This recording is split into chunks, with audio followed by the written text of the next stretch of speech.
El informativo. Comienza el informativo con Carlos Eduardo Sánchez.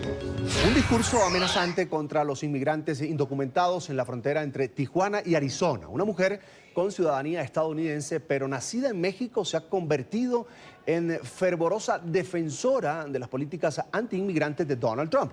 Se ha encargado de retener y ahuyentar a quienes ingresan sin documentos a la Unión Americana. Paloma Zúñiga es hoy considerada como una enemiga de quienes buscan el sueño americano. Nos agarramos entre todos. Se regresa. La conocen como la Casa Migrantes. Vámonos, vámonos, no pueden entrar. Se regresan, vámonos. Vámonos, se regresan, no pueden entrar. Aquí no es su país. Se llama Paola Zúñiga y este video del que es protagonista se ha hecho viral en las últimas horas. ¿A dónde? ¿A dónde? ¿A dónde? ¿A dónde? No, se regresan. No, se regresan o nos agarramos entre todos. Se regresan. Un discurso hostigante y amenazante contra las familias de migrantes centroamericanos que intentan cruzar la frontera a Estados Unidos de manera ilegal. Tienes que entrar con papeles, no, tienes que entrar con papeles. Sus actos han sido rechazados por cientos de personas que llegan hasta Yuma, Arizona, en busca del sueño americano y se topan con ella en el camino. Se regresan. No, aquí no puedes entrar. Tienes que entrar con papeles. Increíblemente, esta mujer es de origen mexicano, pero consiguió la nacionalidad estadounidense siendo apenas una niña. Es una ferviente seguidora del presidente Donald Trump y de sus políticas migratorias. Y aunque es atacada por sus posturas, utiliza el mismo discurso del magnate para defenderse. La pelea no es contra mí, es contra los gobiernos corruptos que los obligan a tener que huir para no poder regresar. En las redes sociales se hace llamar Paloma for Trump y cada mensaje manifiesta su apoyo al republicano. Su cuenta en Twitter tiene más de 6.000 seguidores y Facebook más de 60.000. Soy pro nacionalismo, pro soberanía, pro América, pro México, pro vida, pro Dios. En más de una ocasión se le ha visto participar en marchas contra los migrantes e incluso ha recibido invitaciones del Partido Republicano a participar en actos como la Conferencia de Acción Política Conservadora. Asegura que Trump es la mejor opción para reconstruir Estados Unidos y adelanta campaña por la reelección. Entre tanto, el gobierno mexicano informó que aceptará la supervisión de la Comisión Interamericana de Derechos Humanos a los puntos fronterizos donde permanecen los migrantes centroamericanos. La Secretaría de Relaciones Exteriores aseguró que sí le interesa que el organismo supervise las condiciones en que se encuentran los migrantes y que atenderá además las sugerencias de las organizaciones civiles. En México dijo que pidió también a la CIDH que extienda los recorridos a los países expulsores de migrantes como Honduras, Guatemala y El Salvador. La respuesta del gobierno de Andrés Manuel López Obrador se conoce luego de que en la audiencia ante la CIDH, defensores de migrantes denunciaran el recrudecimiento de la política migratoria en los últimos meses, sobre todo en los centros de detención. El 13 de agosto pasado, el organismo envió al gobierno una petición formal para revisar ambas fronteras del país del 16 al 20 de septiembre, pero no recibió respuesta.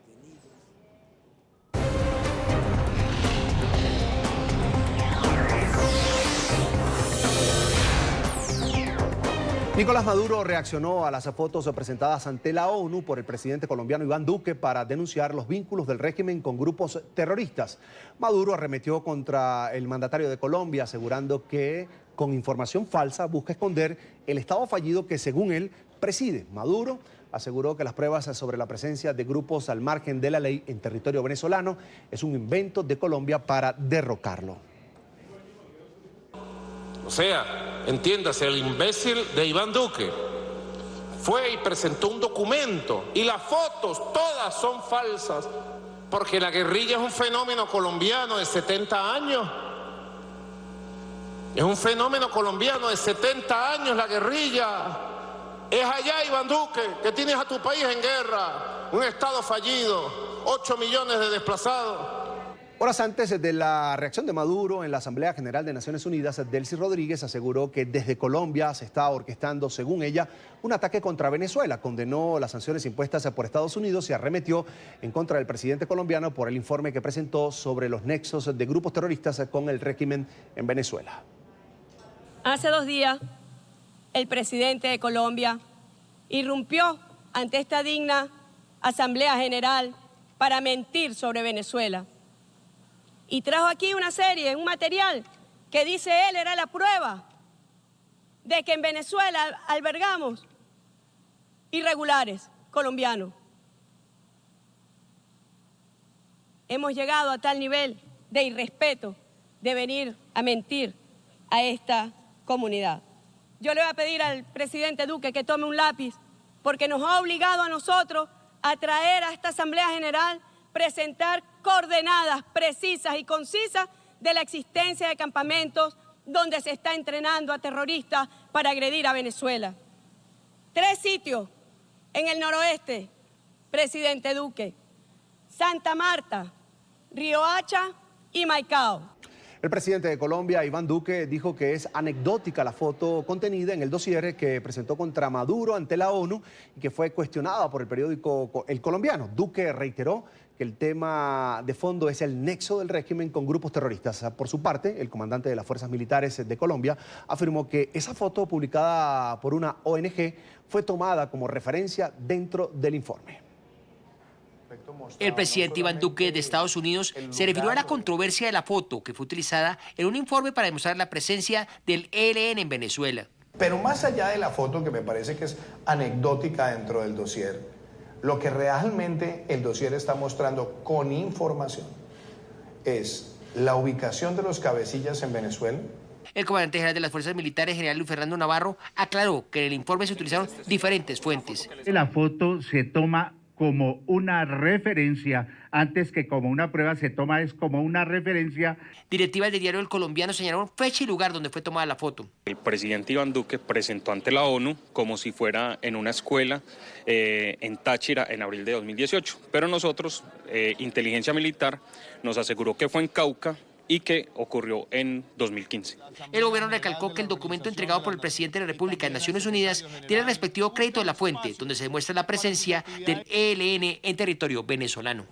Avanza la edición número 74 de la Asamblea General de las Naciones Unidas. Hoy habló el canciller de Cuba, Bruno Rodríguez. ¿En qué centró su discurso este año? El régimen de Cuba se lo preguntamos precisamente a nuestro periodista en la Gran Manzana, Alejandro Rincón. Alejandro, buenas tardes.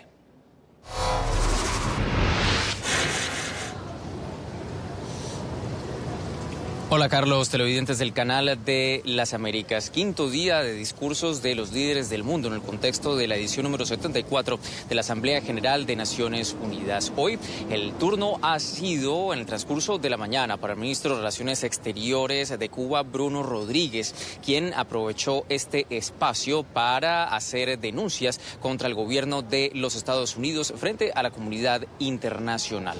El canciller Rodríguez comenzó atacando a la administración Trump por recientes decisiones que ha tomado para restringir el suministro de combustible a territorio de la isla, algo que de acuerdo con el jefe de la diplomacia cubana ha afectado severamente las condiciones de vida de los cubanos. Posteriormente, dentro de esta intervención, Bruno Rodríguez hizo referencia a una serie de episodios que tienen ahora toda la atención de la opinión pública en el continente americano, específicamente la estrategia liderada por los Estados Unidos y un grupo de países aliados que buscan el regreso de la democracia a Venezuela.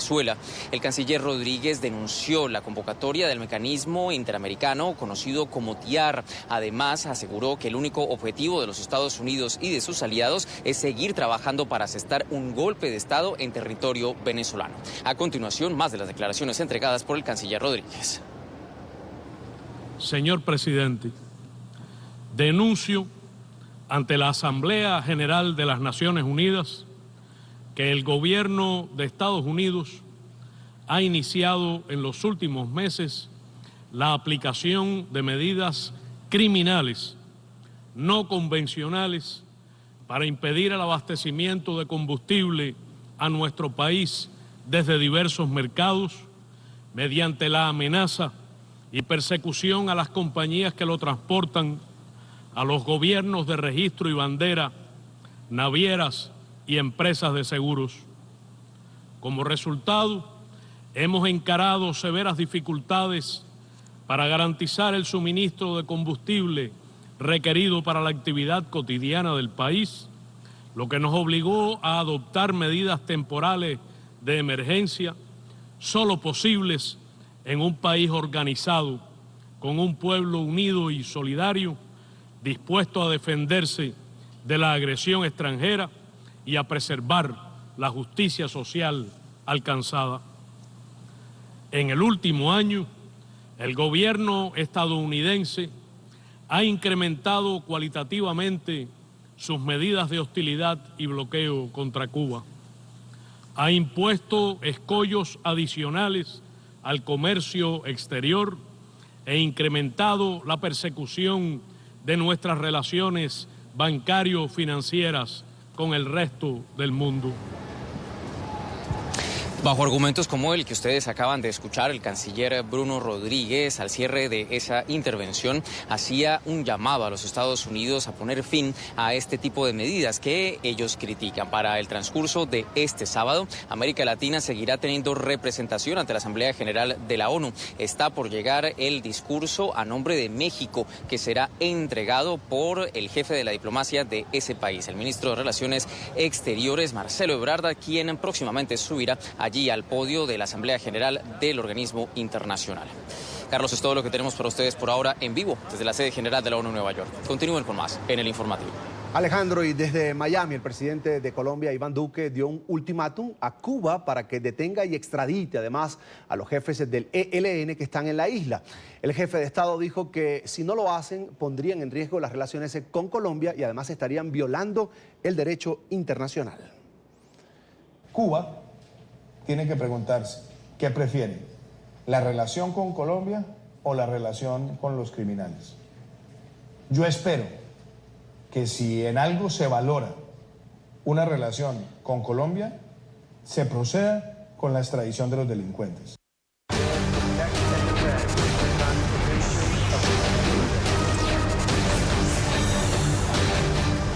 La Casa Blanca dejó al descubierto su estrategia para defender al presidente Donald Trump de un juicio político en el Congreso. Por equivocación enviaron a la oposición demócrata correos electrónicos que estaban dirigidos precisamente a los republicanos. Los emails contenían varios puntos para responder a la polémica conversación telefónica de Trump con el presidente de Ucrania, Volodymyr Zelensky. Los demócratas aseguran que el mandatario estadounidense lo presionó para investigar a su potencial oponente en las elecciones de 2020, Joe Biden, y a su hijo Hunter Biden, de que dirigía una empresa de gas ucraniana. El personal de comunicaciones de la Casa Blanca resultó enviando los correos electrónicos a todas las oficinas demócratas. Según varios documentos, la larga lista de instrucciones para los republicanos busca minimizar el escándalo del que los demócratas han echado mano para anunciar el inicio de una investigación en el Congreso que podría llevar al presidente Trump a un juicio político. Y entre tanto renunció el emisario de Estados Unidos para Ucrania, Kurt Volker, luego de ser citado por el Congreso para declarar en la investigación contra el presidente Donald Trump. Las comisiones de la Cámara Baja indicaron que la no comparecencia constituye una prueba de obstrucción. Volker se habría reunido con funcionarios ucranianos, según un documento publicado el pasado jueves. Por su parte, el precandidato demócrata a la presidencia de los Estados Unidos, Joe Biden, reiteró su apoyo a la bancada de su partido que pretende iniciar un juicio político contra el mandatario republicano. Dijo que Trump violó el juramento como mandatario estadounidense. Tenemos un presidente que ha violado su juramento, un presidente que ha puesto en riesgo nuestra seguridad nacional, y esa será la decisión del Congreso, lo que debe hacer. Puede haber cometido un delito y un presidente quien usó el poder de su oficina y sus impuestos para tratar de persuadir a un líder extranjero para que interfiera una vez más en nuestra campaña presidencial.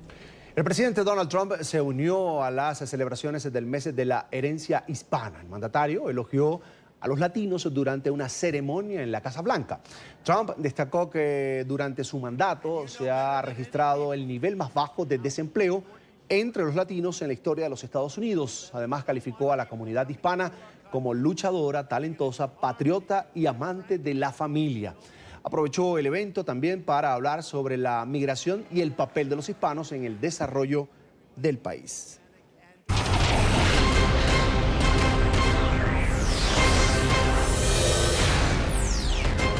Violentas protestas en Haití por la escasez de combustible y alimentos. Los ciudadanos enfurecidos levantaron barricadas en las calles y prendieron fuego a los automóviles policiales. Algunos de los manifestantes empuñaron armas. Los agentes policiales se vieron en la obligación de dispersar las concentraciones en la capital, Puerto Príncipe.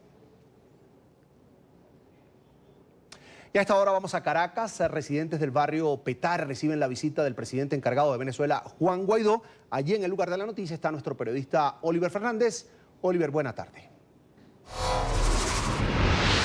Sí, así es, el contacto lo hacemos a esta hora desde Petare, el sector La Ceiba, parte alta. Vamos a conversar con una de las personas que vive acá. Señora, ¿qué se dice acá en el barrio sobre esta visita de Juan Guaidó? Bueno, con esta visita de Juan Guaidó la gente está muy contenta porque nos trae esperanza, nos trae la verdad. Lo que todos queremos tapar con un dedo, él nos va a traer la verdad. Y esta es la realidad sobre todo de este barrio. Y por eso estamos arrestados aquí con Guaidó, queremos a Guaidó. Ahora, usted dice que están cansados. Estamos cansados, mira, como ustedes pudieron apreciar cuando llegaron temprano, ya había cola del gas, la gente matándose para comprar una bombona de gas, el problema del agua, el transporte, la vialidad, ya los carros ya no quieren trabajar en nuestras comunidades porque la vialidad está demasiado mala. Aquí no le han hecho un cariñito sobre todo a esta comunidad. Y por eso estamos cansados de este gobierno, de verdad, estamos cansados, no podemos seguir en esto. ¿Cuál es su nombre? Mi nombre es Yolanda Gutiérrez. Muchísimas gracias a la señora Yolanda Gutiérrez. Como ustedes pueden observar, ya hay gran cantidad de personas concentradas acá en el sector La Ceiba, parte alta de la parroquia Petare, donde se espera al presidente encargado de Venezuela, Juan Guaidó, para hacer un recorrido por toda esta zona de la capital venezolana. Recordemos, es uno de los barrios más grandes de Latinoamérica. ¿Quién reportó para ustedes? Oliver Fernández. Oliver, gracias. En la capital venezolana, en Caracas. Vamos a Colombia. Las integrantes del colectivo Rosa Blanca, las mujeres que denuncian abusos sexuales cuando estuvieron en las filas de la entonces FARC, ratifican que en los últimos días aumentaron las amenazas en su contra. Las intimidaciones son de todo tipo y a una de ellas, según le dijeron a Noticias RCN, nuestra cadena aliada en Colombia, la amenazaron con una granada en plena vía pública. Hablamos con ellas y además buscamos respuestas sobre la posibilidad de que los casos de violencia sexual en el conflicto no queden en la impunidad. A mí principalmente me amenazaron mandándome animalitos muertos a la casa con notas. En lo de amenazas ya dijeron que no iban por nuestros padres, sino que como todas tenemos hijos, que ahora el punto débil de nosotros iban a ser los niños, entonces que iban por ellos. En una ocasión a una compañera, hace poquito, una de las voceras, la cogieron y la amenazaron que el muchacho que la estaba amenazando llevaba una granada en su bolsillo y que se la iba a colocar en la mano al niño que estaba con ella. Quien denuncia es Judy Tobar, una de las voceras de la Corporación Rosa Blanca, el grupo de mujeres que se unió para contar los horrores que vivieron en las filas de las FARC por cuenta de reclutamiento cuando eran menores de edad, abusos sexuales sistemáticos y abortos forzados. El peor momento en las FARC, yo creo que fueron todos los 14 años. Los 14 años. El peor fue donde me hicieron un aborto. O sea, yo digo, sea mi hijo del que haya sido, porque la verdad no sé quién era el papá de mi hijo. Era que me lo hubieran dejado tener. Lizeth Telles también es del grupo Rosa Blanca. Explican que son apenas 3 o 4 las voceras para evitar más casos de amenazas.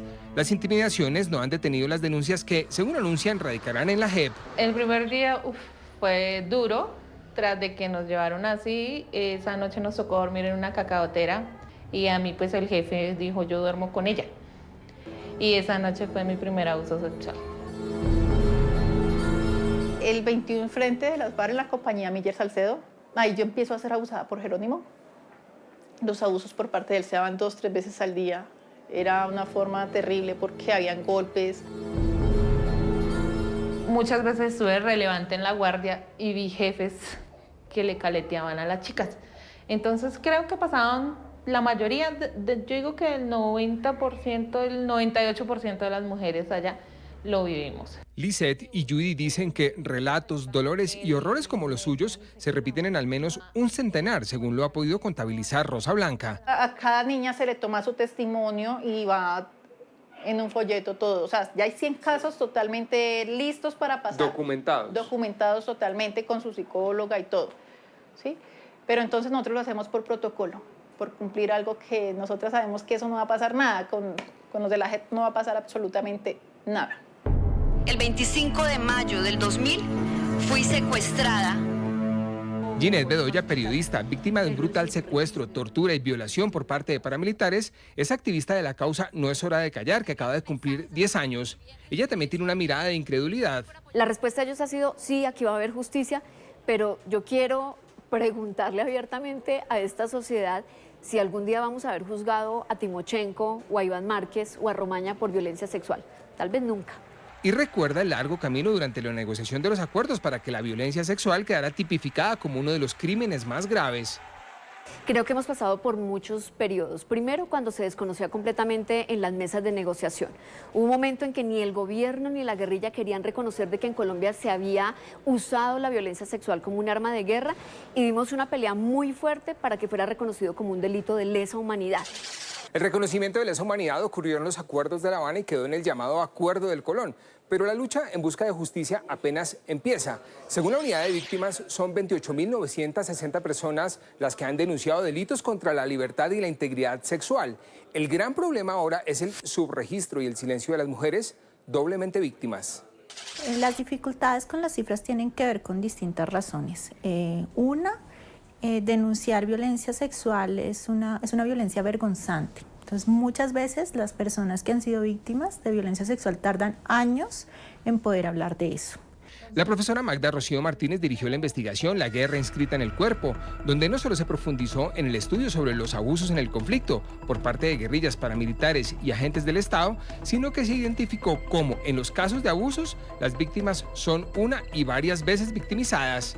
El sistema del Estado para recibir las denuncias es con muchísima frecuencia revictimizante. Eso impide que las víctimas se acerquen a realizar una denuncia. Yo vine acá a declarar en el 2007 y en la Defensoría del Pueblo me pedían pruebas de los abusos sexuales. Y esa revictimización es lo que podría estar pasando hoy. Las víctimas de violencia sexual, a diferencia de cualquier otra víctima del conflicto armado, tienen que cargar con el peso de la vergüenza y con el peso de que no se reconoce que eso ocurrió. Ningún actor armado nunca reconoce eso.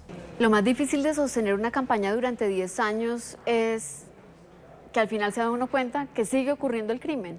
Pelear contra los mafiosos y los alzados en armas que provocaron la violencia sexual es desgastante, es muy frustrante al final del día porque las cifras no logramos como cambiarlas. La JEP anunció que abrirá un caso específico sobre la violencia sexual. El pasado mes de abril, cuando recibió el informe sobre abusos sexuales de la Fundación Sisma, que reportó 73 casos, el Tribunal Especial dijo que son 19 informes recibidos sobre violencia sexual elaborados por organizaciones y víctimas del Estado. Y la sala de reconocimiento de verdad y responsabilidad los está analizando. Y según se ha visto, el relato de investigadores y víctimas encaja de manera dolorosa y verosímil. Violencia sexual ligada a, por ejemplo, al reclutamiento forzado de niños. Nos recogieron, éramos 5 y a todos 5 nos echaron en la voladora. ¿De qué edades eran los niños que estaban contigo? Tú tenías 10 años. 10, digamos que el más grande tenía 13 años. O sea, te llevan y al cuánto tiempo vuelves a ver a tus padres, por ejemplo. A mi familia no la volví a ver hasta que me pude salir de las FARC. O sea, ¿cuánto? A otros temas, el presidente de Argentina, Mauricio Macri, se dará un baño de masas esta tarde en medio de su campaña reeleccionista. A un mes de las elecciones presidenciales, el mandatario convoca a sus seguidores a la movilización Sí se puede, que busca superar la crisis económica del último año. Además de esto, Macri empezará su gira 30 ciudades en 30 días. Se reunirá con los ciudadanos de la clase media para atender sus quejas. Macri espera reelegirse el próximo 27 de octubre. Su más fuerte rival es Alberto Fernández, el candidato del kirchnerismo. Y en México avanza la búsqueda de los 43 normalistas de Ayotzinapa. Forenses adelantan la revisión de un vertedero de basura en el estado de Guerrero, en el que podrían hallarse los restos de los jóvenes desaparecidos en septiembre del 2014. Soldados armados con fusiles vigilan dispersos por el sitio, uno de los últimos frentes en una búsqueda que se reinició tras el compromiso firmado por el gobierno de Andrés Manuel López Obrador. Por ahora se desconocen los detalles de lo que se ha encontrado en el lugar. Pues es interesante que buscan en lugares diferentes donde anteriormente no habían buscado. Probablemente pudieran encontrar pistas diferentes, ya que lo que ocurrió hace 5 años pues fue por todos lados, entonces pudiera que encontraran pistas diferentes en ese lugar. pero pues por el momento hemos visto que están laborando y vemos la disposición, pero esperamos también resultados.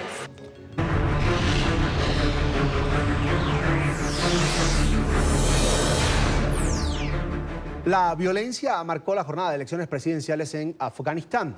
Una explosión se registró cerca de un colegio electoral en la ciudad de Kandahar, esto en el sur del país.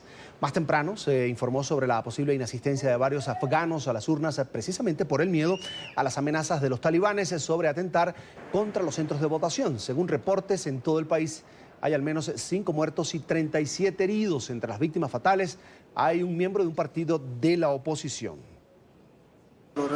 Él es mi primo y fue a votar en unas elecciones en una mezquita, cuando de repente ocurrió la explosión. Así fue como resultó herido. En África, el príncipe Harry de Inglaterra honró con emoción el trabajo de su madre, Diana de Gales, al caminar sobre una calle construida encima de un antiguo campo de minas antipersonal, en el mismo lugar donde la princesa dio unos pasos poco antes de su muerte en 1997. El príncipe Enrique de Inglaterra honró el trabajo de su madre. Caminó por un campo de minas en Angola, con casco y chaleco de protección, como lo hizo la princesa de Gales en 1997. Diana había caminado por el mismo lugar para llamar la atención sobre la difícil situación de un país que sigue plagado de minas terrestres 17 años después del fin de su guerra civil. Pocos meses después de su visita a Angola, la princesa de Gales murió en un accidente automovilístico en París. Enrique tenía 12 años. El príncipe contó que se emocionó al seguir los pasos de su madre y señaló que todavía hay más de 1000 campos minados en el país africano. Angola es la tercera etapa de la gira de 10 días del príncipe por África Meridional. Francia se prepara para dar el último adiós al expresidente Jacques Chirac. Este lunes el gobierno de Emmanuel Macron rendirá homenaje al ex jefe de Estado que falleció el pasado jueves. Una treintena de jefes de Estado y de gobierno extranjeros se confirmaron que acudirán al evento que tendrá lugar en París, en la capital. Entre ellos el presidente ruso Vladimir Putin y el italiano Sergio Mattarella. Chirac falleció el jueves a los 86 años. Estuvo al mando del gobierno francés desde 1995 hasta el año 2007.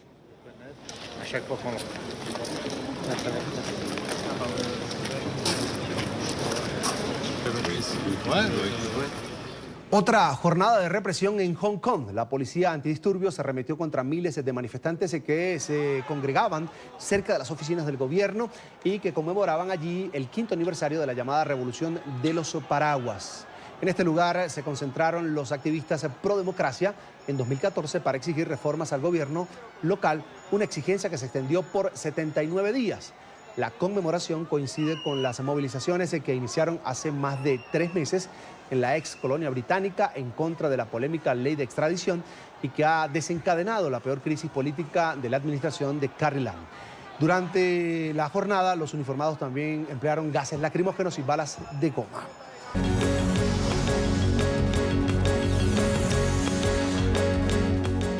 18 personas heridas deja una explosión a bordo de un buque petrolero atracado en un puerto de Corea del Sur. En video quedó registrado el momento en el que el fuego alcanza una magnitud sorprendente que además afectó a otra embarcación. Estas son las dramáticas imágenes exclusivas de la agencia de noticias Reuters, en las que se aprecia la magnitud de la fuerte explosión a bordo de un barco petrolero atracado en un puerto de Corea del Sur. Este video fue grabado desde la cámara trasera de un automóvil. Se ve cómo una columna de humo y fuego se extiende cerca de un puente vehicular. El estallido ocasionó un enorme incendio que se propagó a un segundo barco, dejando al menos 18 personas heridas. En la primera embarcación con bandera de las Islas Caimán, habían 25 personas a bordo, entre ellas rusos y filipinos. En la segunda embarcación con bandera surcoreana había 21 marineros, todos fueron rescatados. La Guardia Costera investiga las causas del incidente y la policía bloqueó el tráfico en el área para evitar una tragedia mayor si se llega a registrar una nueva explosión. Los bomberos lucharon para contener el fuego que generó una enorme columna de humo negro sobre el puerto de Ulsan en el sudeste del país. Y ponemos punto final a este informativo en NTN24, el canal de las Américas. Sigan informados por Twitter, nuestra cuenta es @NTN24 y puede conseguir todas las noticias en nuestro sitio en internet. Allí lo tienen en pantalla, www.ntn24.com.